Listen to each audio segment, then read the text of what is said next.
Hello again, a reminder of the top story this AlJazeera News Hour. World leaders starting to arrive in Washington for a dinner hosted by George Bush ahead of an emergency summit of the G20 nations. This on the day the 15-nation Eurozone, which uses the euro as its currency, announced it had officially fallen into recession. Well, for more now on the global financial crisis, with his own unique and, has to be said, sometimes somewhat controversial views, we are joined from Paris by the financial analyst Max Keiser. Thank you very much for joining us here on AlJazeera. Can I start by asking you, is there any point in the G20 leaders arriving in Washington for this summit? Are they going to be able to stave off a global recession? It's like an intervention. If you're familiar with what happens sometimes to an alcoholic, his friends and family get together and they try to stop him from continuing to drink himself to death. This is a global attempt to try to get America to stop debting and to stop selling the world bad, faulty, exploding structured credit devices.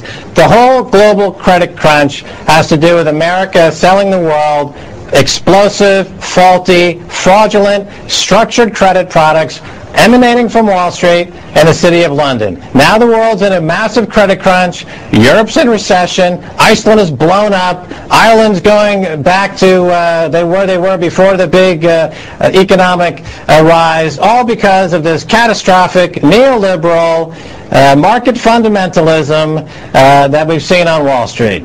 Okay, so is there any hope at all, or any silver lining to this catastrophic development?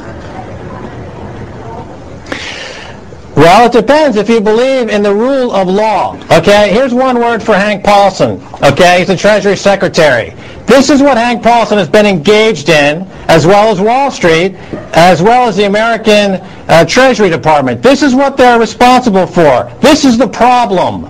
Now, if the G20 wants to get together and go into a court of law and explain and offer some transparency for these structured products that have destroyed the world's economy, then we're going to see some hope, because people will feel that there's been a restoration of the rule of law. The perpetrators, like Paulson and his cronies, will go to jail, and maybe this economy can adopt a gold-backed currency, which is real money, not funny money, not a fiat currency. Russia spent their own reserves defending the ruble. That's outrageously stupid. They should spend their own reserves supporting gold and announce that they want to do a gold-backed currency. In the Mideast, in Qatar, in You say that the dollar is funny money, but it is strong. The US is still the world's strongest economy.